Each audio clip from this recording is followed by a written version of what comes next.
Hello, everybody. Hello, everyone. Happy Sunday. Thank you for joining me, and thank you for your patience.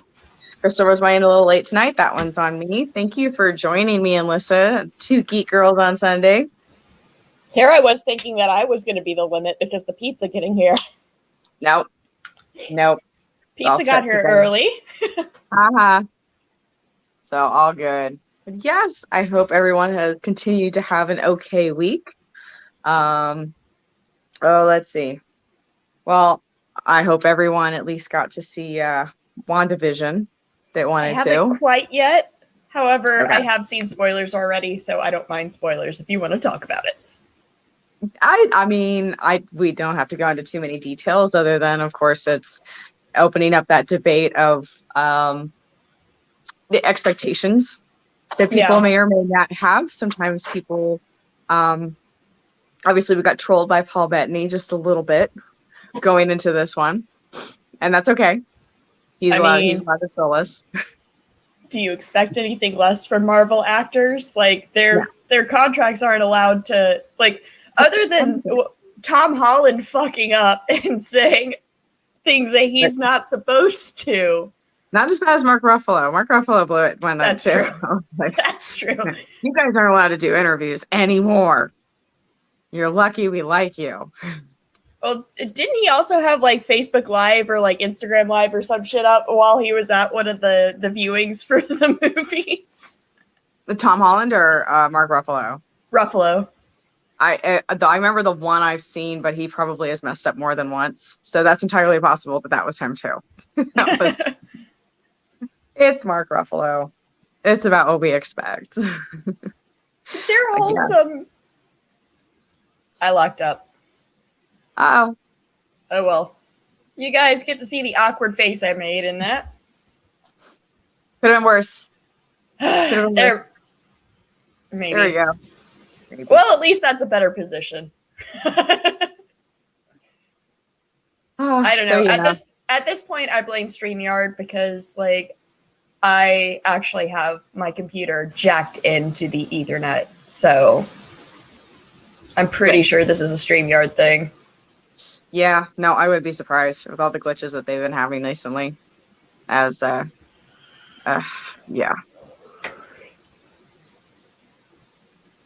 not the least bit surprised. So I see a couple of people did get a chance to see the WandaVision finale. That was, of course, the big thing that we were all going to try and do after last time's Two Geek Girls. So we got trolled a bit. It's opening up that, debate of what people's expectations should be. Don't forget WandaVision. As we were told, we're going into Doctor Strange 2 and Madness. You've got Loki happening as well. Captain Marvel 2.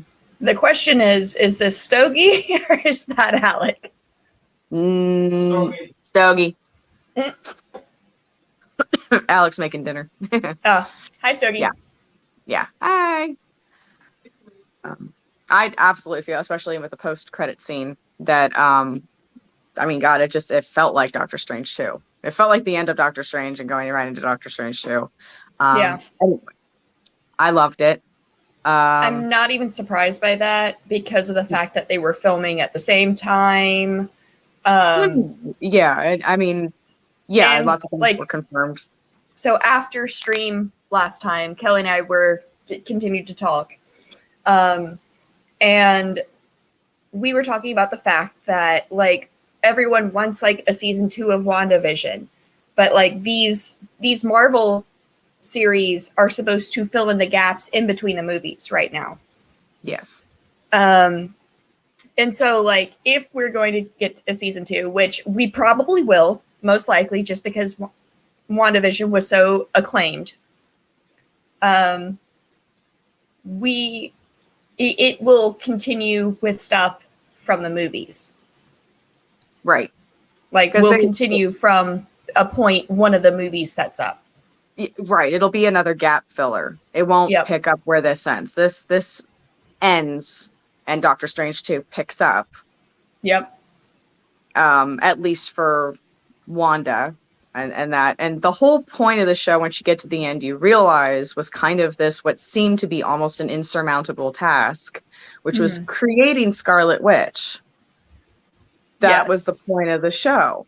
And they're going into that with a little bit of nerves. Granted, it's Marvel versus Fox. I understand that. However, the problem that it presents is the same thing, because we have been let down by the Phoenix saga. We were let down by people trying to create Dark Phoenix.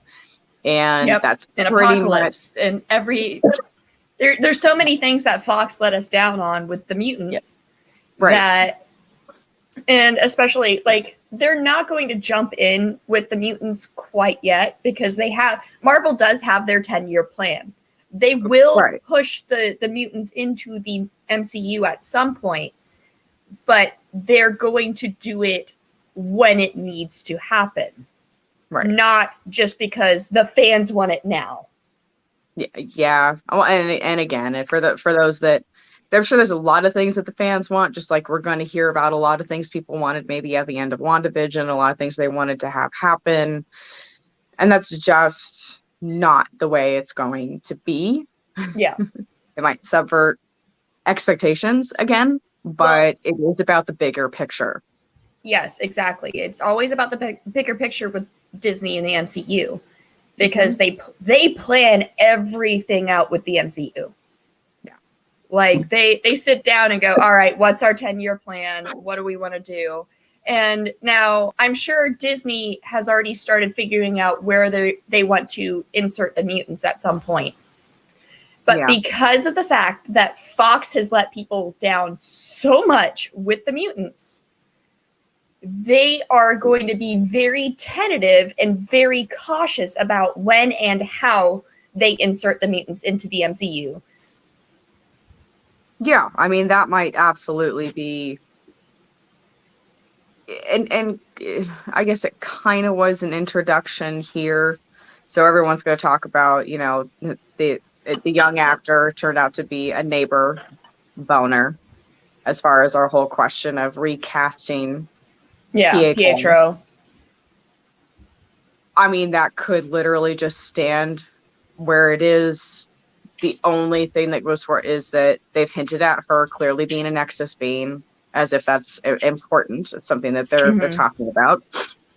We got the little bit of the Easter egg in the post-credit scene about her kids. Yeah. Which there are multiple possibilities for that, considering what happens to them in the comics. Yeah. I mean, Wiccan and Speedster have very complicated histories, to say the least, about them, because they've got like 5 different origins, a couple of which they're not her kids. Or a couple of which, and the most like prominent one, they are her kids, but they're not her kids. They're the reincarnated kids, and it's needlessly complicated in some ways. And this is where you're getting into the crossing of different worlds and different, different possibilities of how each person ends up. This is how we end up with another Loki. This is how we end. It's different timelines. It's different. Anyway. Yeah. Different possibilities of how they want to do this. And the other question, go ahead. And the whole multiverse thing. Multiverse. It's a multiverse of madness. So like that's where the multiverse of madness. They're probably going to set up the mutants with that somehow. Like, yes, because of the fact that like in this universe we've never heard anything about the mutants.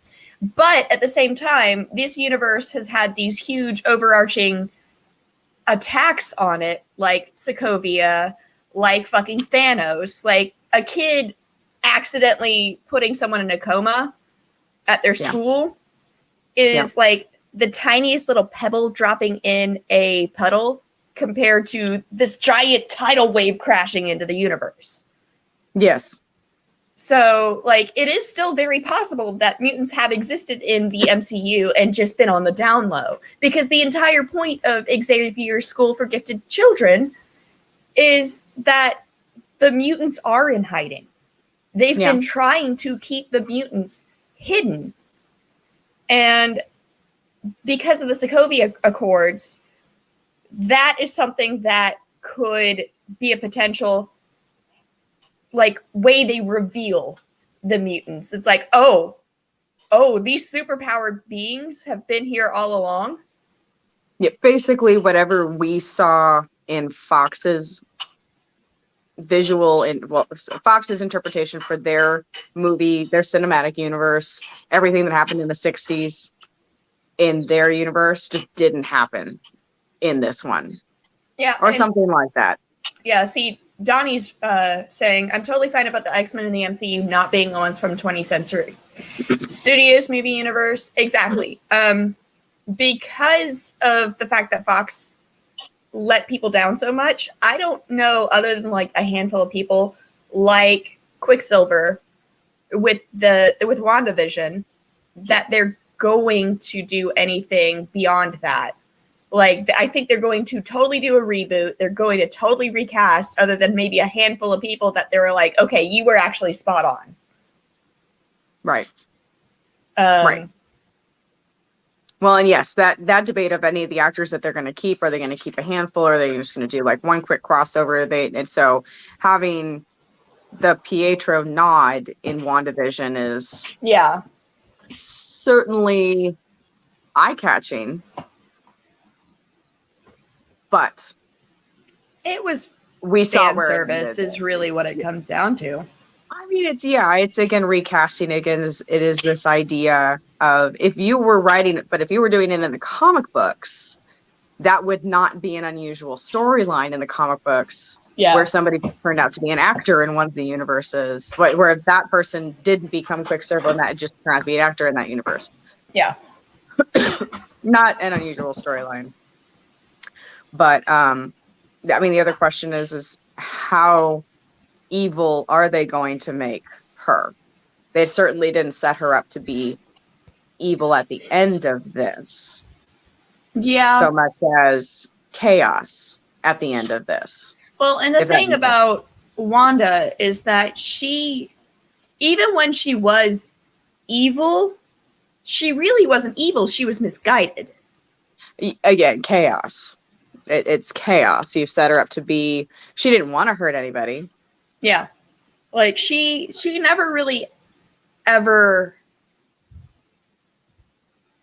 was like full on like human extermination with the mutant storyline. She's like, no, mutants have been mistreated and they need to be treated properly. And our father, Magneto, over here, like, we're following him, but Wanda and Pietro often helped the Avengers, helped the X-Men, like very anti-hero. Yeah, they were more anti-heroes than they were villains or heroes. Yes, and that's something they set up Mystique to be in their own universe as well. Yeah. As opposed to evil.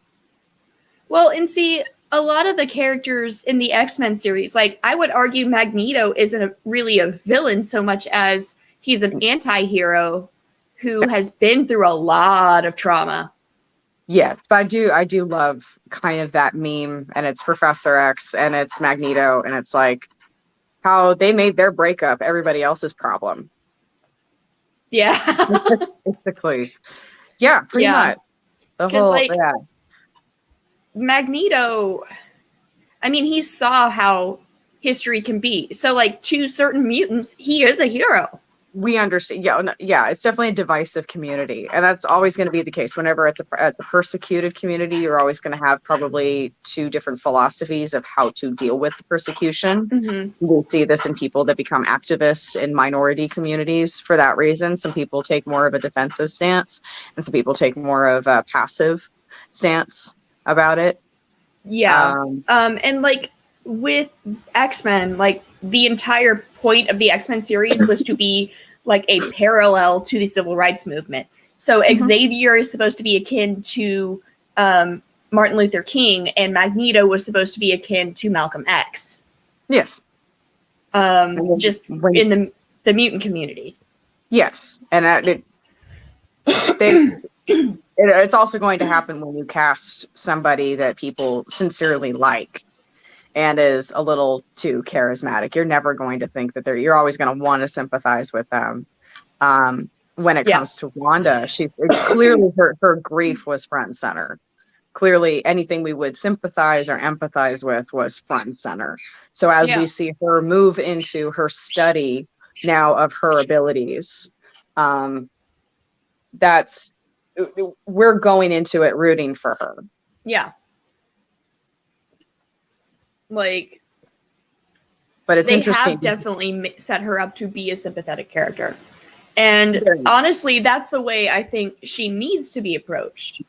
Yes. Because of the fact she's not a villain, she's not a hero, she is an anti-hero. And anti-heroes, depending on like who they are and what they do, like can be a little grating. Oh yeah. And so in order to set them up, they either have to be really over the top hilarious, like Deadpool, or they have to be sympathetic, like Harley Quinn, like Wanda. Yeah. Something about them that's admirable. Yeah. And even though their actions aren't. Exactly. Yeah. Then we've got let's see. Trying to get it. Maybe my computer's messing up a little bit. I'm absolutely enjoying getting to see more of the interviews with the cast members. Now that it's wrapped and they can be a little more cheeky about what happened. I'm just overall happy that it was received so well. We never run into that conflict where, we never had to go out and tell people to go watch this. Everybody was watching it. Yeah. Especially since like this last year, like we didn't really get much from the MCU this past year because of the fact that COVID happened. Yeah.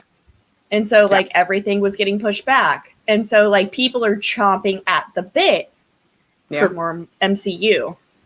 And since this was actually a legitimate part of the MCU, people are like, yes, we finally get something.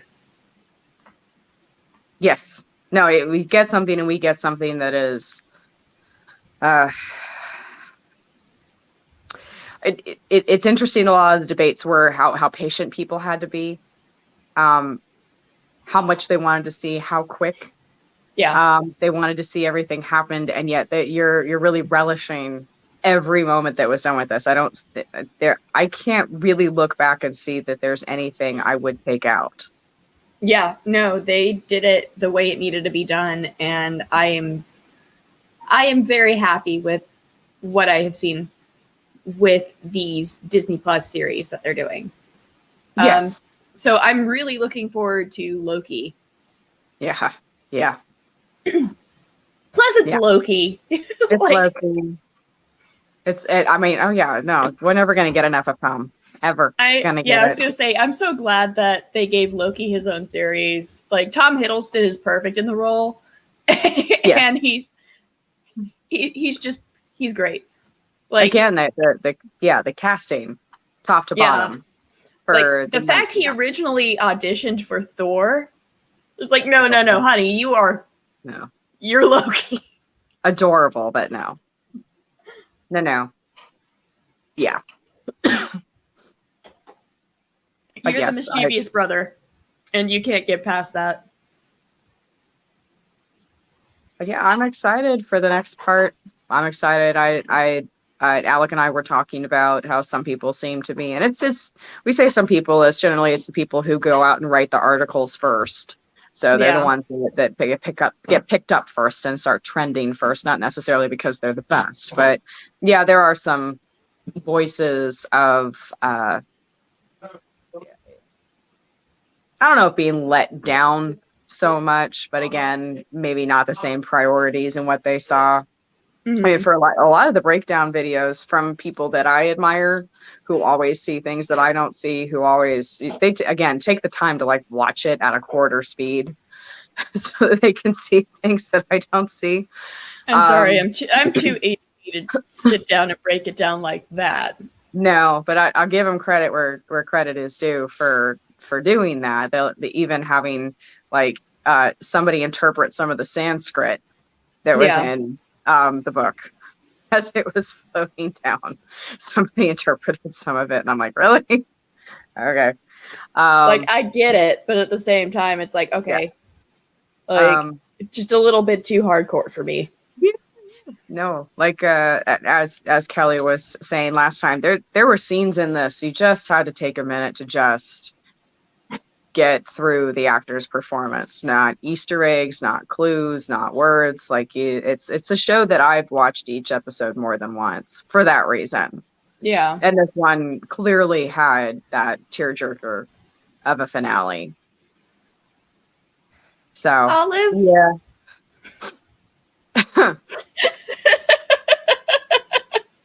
I love this comment. I mean, it's totally not off the path of what we're speaking about right now, but this is gold spaceman. Oh, that's funny. Anyways, that was too great. I had to pull it up. Oh my god, that's hilarious. Oh,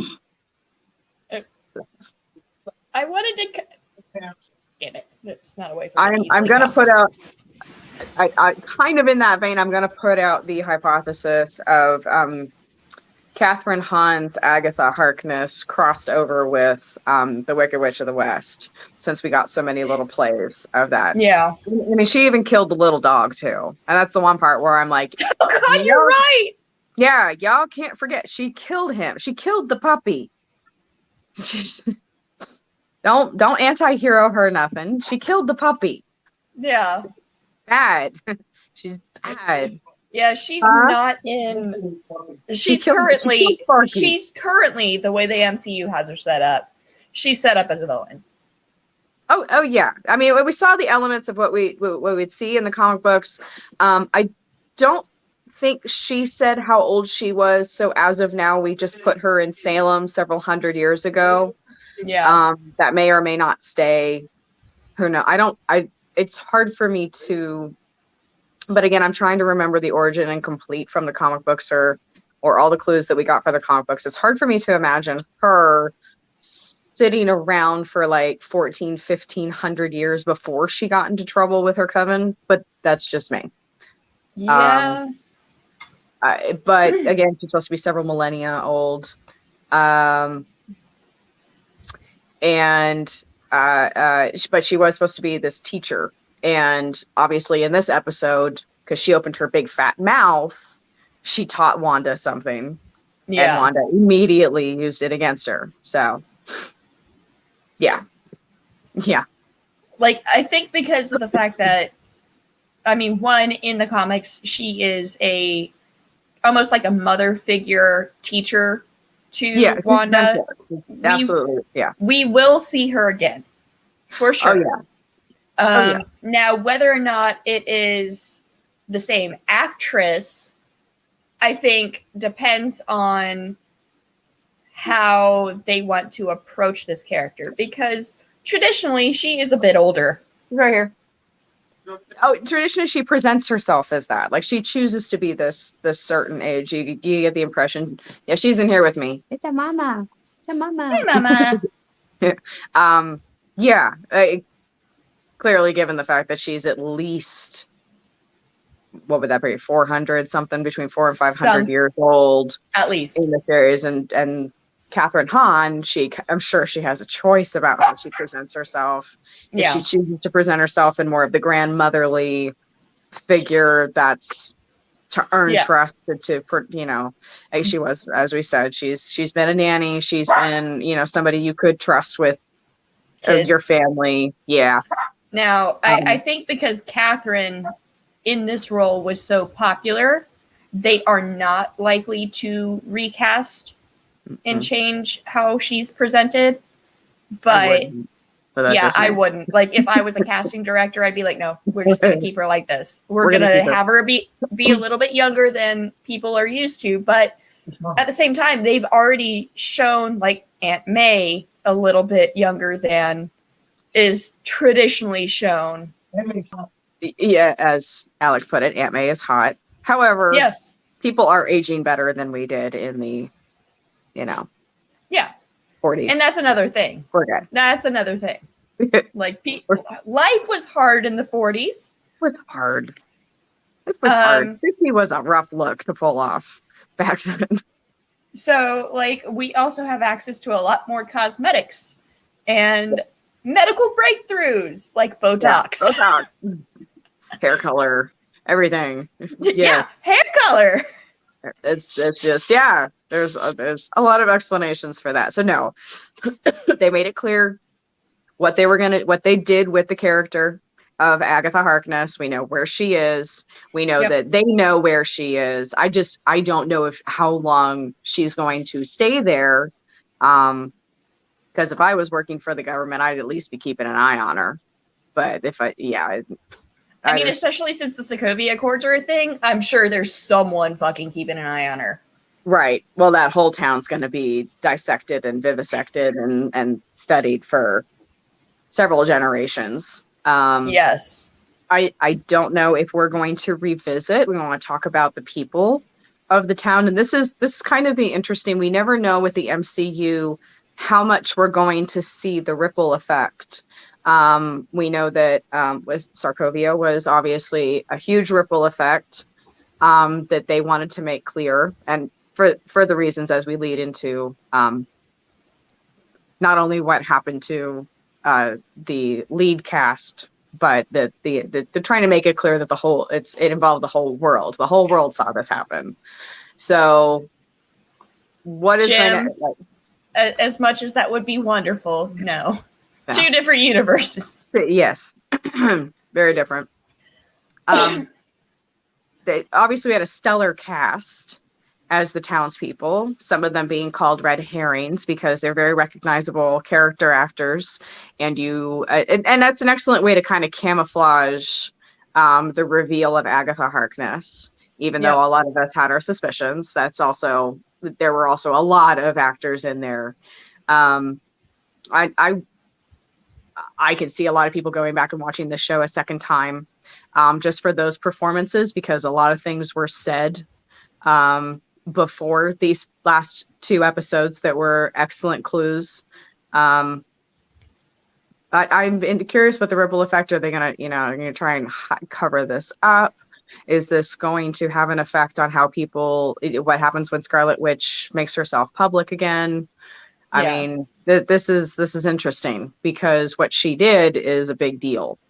It certainly is something that this town is not going to forget. Exactly. Some of them felt they're all going to have different reactions to it.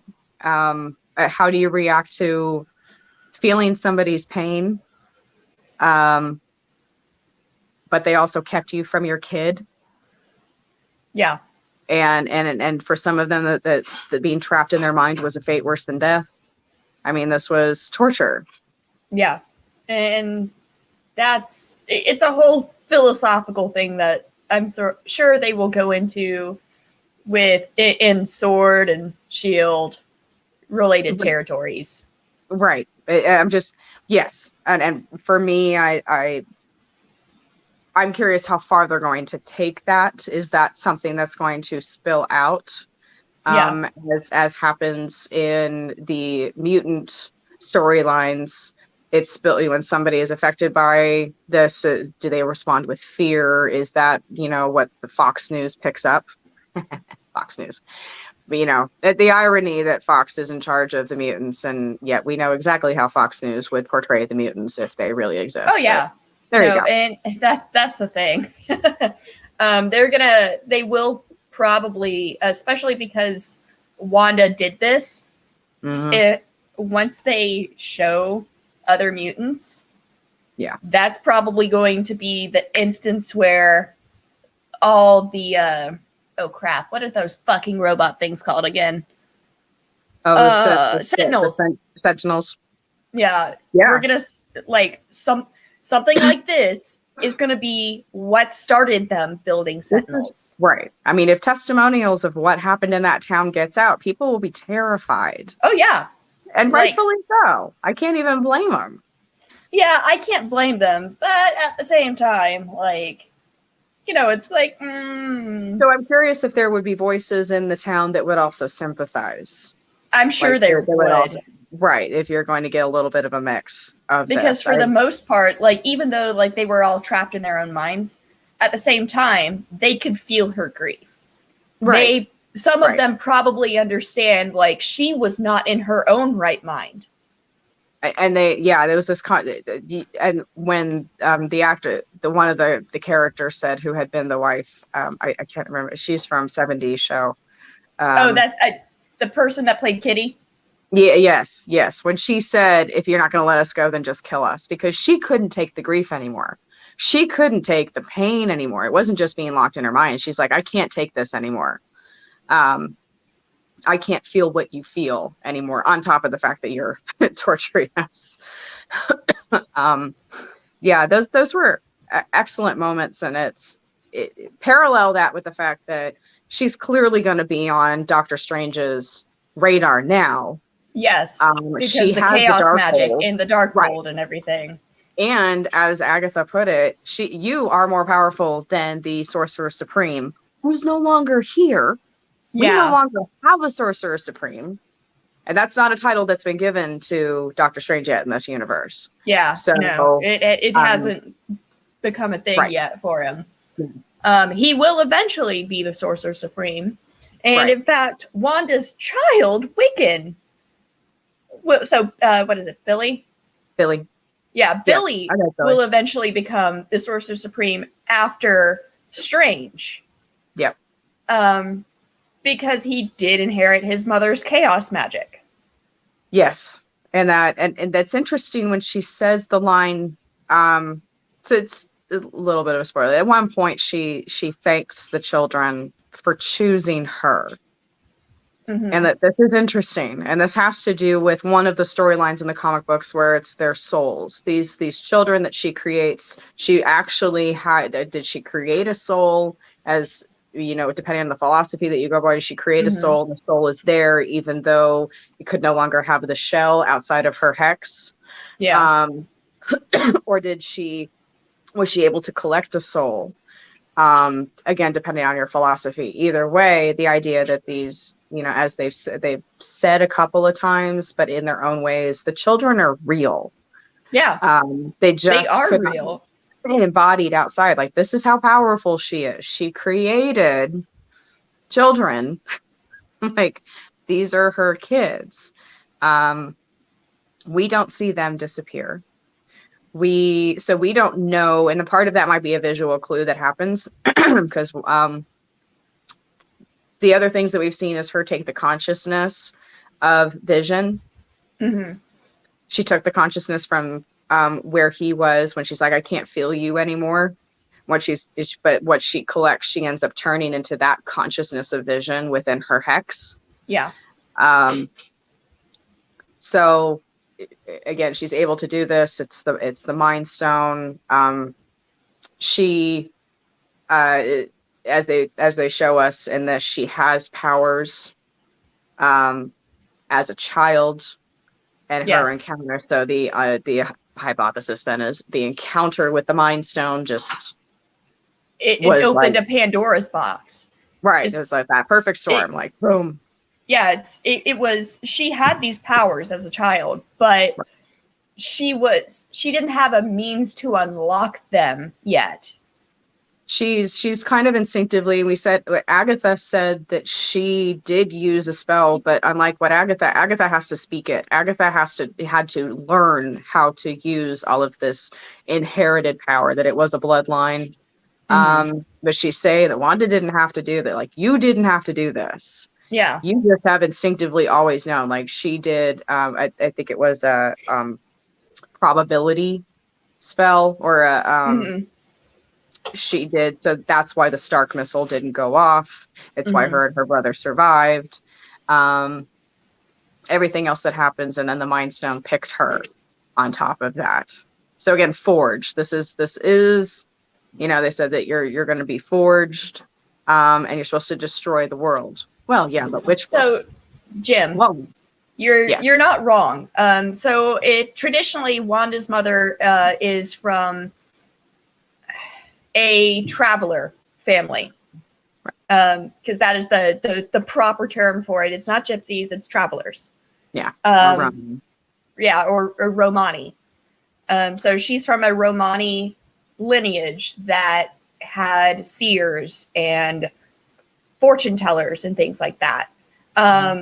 So when the mutant bloodline was introduced to the magic bloodline, you got Wanda.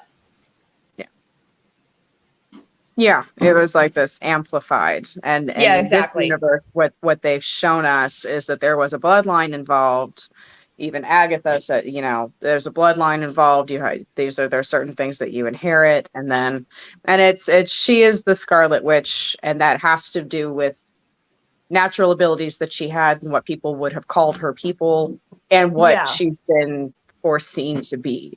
Well, and in the comics, where Wanda and Pietro were born is where chaos magic died in this plane. And the Darkhold has origins there as well. And we do have a few hypotheses that that's where she is right now. Yeah. At the end of the show, that she's where she was born in and where the ties to the Darkhold are. Mm-hmm. There's that, and also I've seen someone hypothesize that maybe that's the Avengers cabin that Hulk and Captain America and Thor and everyone else got put into for their timeouts. It's a timeout cabin. Go to the timeout cabin. Go to the timeout cabin. The thing is, we don't know where the timeout cabin is located. Yes. Or another thing is the timeout. They could have multiple timeout cabins. I mean, they certainly had enough money, and if they really, and again, it really comes down to right now. She doesn't want to talk to anybody or be found, and she wants to be away from everyone. So, how far away does she want to be right now? Yeah, and that's the thing. Yep. Let's see. Oh, but yes, it was wonderful. And again, WandaVision is something where it's like it's what we're being fed from the MCU right now, because there really isn't much else that we can get. Everything else is put on hold. It's the show that's leading into the next part of the MCU, and it was a really, really, really good show. That's why it's easy to talk about it forever. Mm-hmm. Yes. Well, and because of MCU's propensity for putting in all kinds of Easter eggs, we could, if we wanted to, break this down for hours and hours and hours. Oh yeah, absolutely. Let's see. I think it was very cute. You got John Stamos to kind of celebrate, shared this little throwback photo of Elizabeth Olsen. Elizabeth was on, I think, the finale episode of Full House way back when as an uncredited girl with flowers, which was adorable. Yeah, so there's this itty bitty throwback. It's interesting to hear Elizabeth Olsen talk about how much she wanted to be an actress and how the concern she had coming up is, oh yeah, that's Mary-Kate and Ashley's little sister. Like, ugh, yeah. I mean, yes, but like arguably, I would say that one, she's the better actor out of her siblings. But two, like beyond that, like obviously, like her sisters didn't have a choice, really. They kind of were thrown into that situation when they were babies because they were twins, and it was their parents' wishes. Certainly before, it was certainly before all of this consensus. They were a little more involved as they were teenagers, and at 18, they were like, "Yeah, we're done." Yeah. But the good news is, as soon as they had a say in it, They said no, we're fucking off. We're doing our fashion thing, and that's in what the we're gonna do. I will say this for them. In the interviews that they have done, and certainly the ones that Elizabeth has done, they're like, no, we really didn't feel pushed with Mary Kate and Ashley. Even for the girls, and we see again they're doing these shows when they're started at I think 1 for Full House. Something like And then that. it was all the Mary Kate and Ashley shows. They're absolutely you're just a kid. It's not like you knew what you were signing when your parents signed the contract. Doesn't seem to be any regrets. Doesn't seem to be any push. They don't, and none of them seem to be describing their parents as stage parents. Thank goodness, because I don't think their parents were ever stage parents, but like what I'm saying more is that like when they didn't have the passion for it that their sister does, really. And as soon as they had the chance to get out, they did. They're like, hey, this set us up to be able to do something else with our lives. And that's what we're going to do. Yes. Like we have a choice here, and acting is not our passion. No. No. When they were done, they were done. And then certainly a life out of the spotlight compared to what Elizabeth has pursued. Yeah. Okay. So Quake did destroy the timeout cabin in Agents of S.H.I.E.L.D. However, again, I mean, it's S.H.I.E.L.D., it's S.W.O.R.D. It's also multiple federal governments. Who's to say that there aren't multiple hundreds of timeout cabins? Yeah. Because they have access to that money, and because they know more and more superpowered individuals are showing up over time, that, hey, maybe it's necessary that we at least have one timeout cabin wherever, at least one per continent or something. At least one. Well, and she certainly would have the ability of rebuilding anywhere she wanted to go. Yeah. I mean, we know she can build stuff now. And also, in regards to that, sadly, Agents of S.H.I.E.L.D. is not considered canon for the MCU. So whether or not Quake destroyed the timeout cabin, does it matter for the movies and for these Disney Plus series? So it's like Agents of S.H.I.E.L.D. didn't matter. It didn't happen.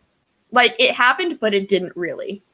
Because a little bit of a power trip between Kevin Feige and the creator of Agents of S.H.I.E.L.D. They butt heads, and so Feige didn't take Agents of S.H.I.E.L.D. into account for any of the MCU stuff. No, nothing led into the other. That seemed to be something that just kind of stood on its own. MCU affected Agents of S.H.I.E.L.D., but Agents of S.H.I.E.L.D. did not affect the MCU. So we get Sword and Shield in this, so that's the good news. Yes, and that's the thing. The fact that they went with Sword on this one, not Shield, I was like, yes. And for the character of Monica Rambeau, this was really a good introduction for her. Yeah, and it's important. If you have any other questions about that, I would try to go back. There's a few people that put together like a montage of Itty Bitty Rambeau from Captain Marvel. So you can, that's really to hear what people say to her, because there's a lot of clues in that one about which character they were going to go with for her, which iteration of her powers they were going to go with in that film.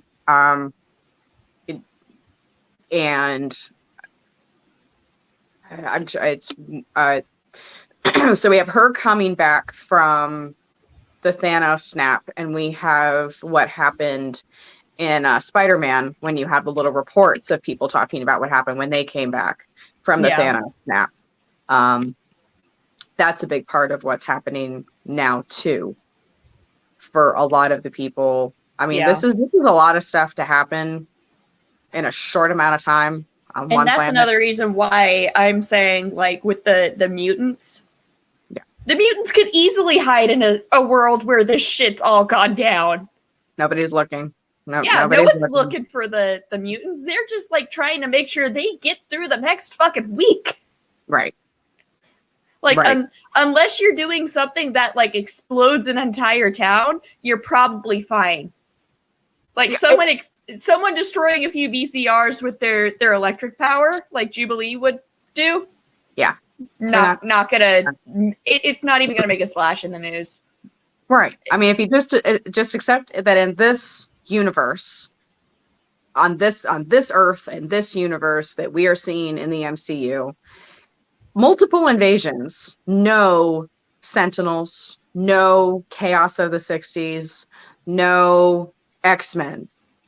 We're not saying that there aren't mutants, if that's something people really, really want to cling down to. Nobody said that there aren't mutants. We just said that those things didn't happen here. Yeah. This is, and if those things didn't happen, you would know. Exactly. Like, it's all about, like, the context of the situation surrounding everything else. Right. Like, if you have these world-breaking situations on a back-to-back basis, someone doing thing isn't gonna, like, news isn't gonna pick that up. No. Like, that shit, like, if you want to, like, compare it to real-world stuff, like, I mean, even some of the big things, it took how many years for them to pick up the Flint story? Yeah. I mean, we have a Hulk. Like, once you've seen the Hulk, yeah, where you go? Like we're good. Yeah. We're good. Yeah. Like, unless Storm goes on a fucking bender, like, no one's gonna go, the weather said it wasn't gonna be like this today. Oh, look, it's raining. It's a pop-up thunderstorm. Oh, well. You know? All good. Yeah. Yeah. Unless Scott loses his glasses, he's good. He's good. No biggie. Like, the vast majority of mutants can blend in with society pretty easily. Well, and if we maybe take into account the X-Men movie, Days of Future Past. Yes. Okay, so if we take this possibility into account, it looks like at the end of that movie, it's been pretty peaceful going on. Yeah. For that world. If that makes sense. Yeah. I think it seemed pretty calm. There just happens to be this school. Mm-hmm. Okay. There's plenty of private schools that do weird shit. Okay. Yeah. So that, again, a possibility. But I full credit to the universe. They have found a way to up the stakes, and they successfully created the Scarlet Witch. Yes. Sans cleavage. Which, I mean, that's fine. Honestly. No, Elizabeth Olsen was never really comfortable with, like, casting spells with titties hanging out. I'm like, yeah, fair argument. Well, also, like, if you look, they redesigned that for like, her. I've seen people compare Scarlet Witch's costume to Magneto from the Foxes, the Fassbender Magneto costume. Yeah. Yeah. It's a good Easter egg. Yes. It is the colors are dead on. Oh yeah. Colors are dead on. Yeah. The colors are dead on, and the styling of it. Yes. Is yeah. And it may have nothing to do with anything they're going to say about her parentage. It may just be a little nod. Sometimes these things are just little nods. And that's it. And that's okay.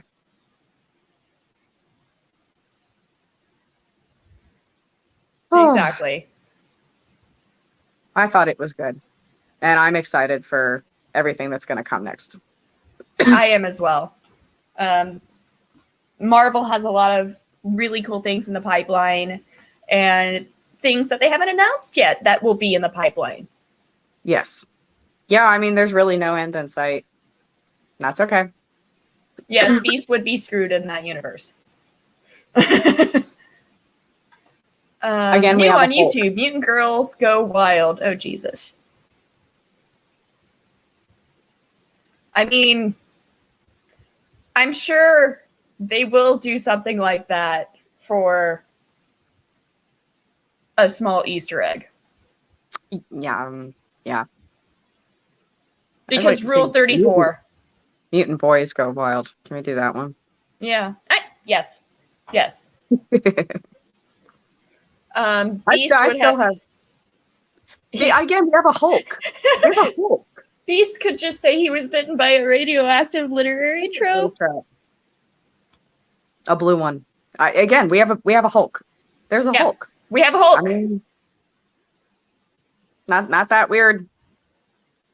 And we have a Hulk. Thunk, thunk. Anything works. Poor Loki. Not.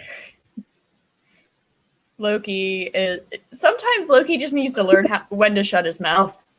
Never gonna happen. Never gonna happen. Never gonna happen. He wouldn't be Loki without the mouth. It's like Deadpool taking his mouth away. Yes, I am curious to see if it is true that Deadpool is going to take over the Stan Lee cameos. I hope so. I fucking hope so. They just have Ryan Reynolds with the mask on and throw a fucking wig on him and some glasses. You get every iteration of Deadpool. Yeah. At one point, there's just an army of Deadpools, like all of the different variations of Deadpools that we see at Comic-Con. It's just like real Deadpool marching down the street with them, and you're like, okay. I don't see why not. It's Deadpool. Anything can happen. Anything. So this is interesting because in the Marvel universe, the great debate has been, who's the most powerful. You'll hear the same names come up again and again, and one that I always pull for is Deadpool because he's aware, of his existence. He's aware he's a comic. He can't fucking die. Can't die. Like, he literally cannot die. He's been cursed by, who was it? Galactus? I want to say yes. Sounds right. I haven't thought about that in a long time. I want to say it's Galactus cursed him so that he could never die because there's that thing between Lady Death and Deadpool, and Galactus has a fucking hard-on for Lady Death. And so he never wants Deadpool to be the one to get with Lady Death. So he cursed him so he can't fucking die. That sounds about right. Yes. Which that would be about the way Deadpool would take his curse. Yes. So that's the one I pull for, but now it's like, okay, but now it's Scarlet Witch versus Deadpool, who would win? Like, she theoretically could die, but by who? Yeah. Like, who would fucking kill her? Like, the only thing that could potentially... Hell, like, because of the witches, like, not aging and shit like that, too. Like, you could just argue that unless she wants to fucking die, she's not going to. Right. Because it doesn't seem that, like, Agatha has a timeline on her lifespan. No, but... And Agatha's a lot less powerful than Scarlet Witch. Yes. Yeah. So... Interesting debate for next time. Yep. All right. And so you've got to get off to work, correct? I do.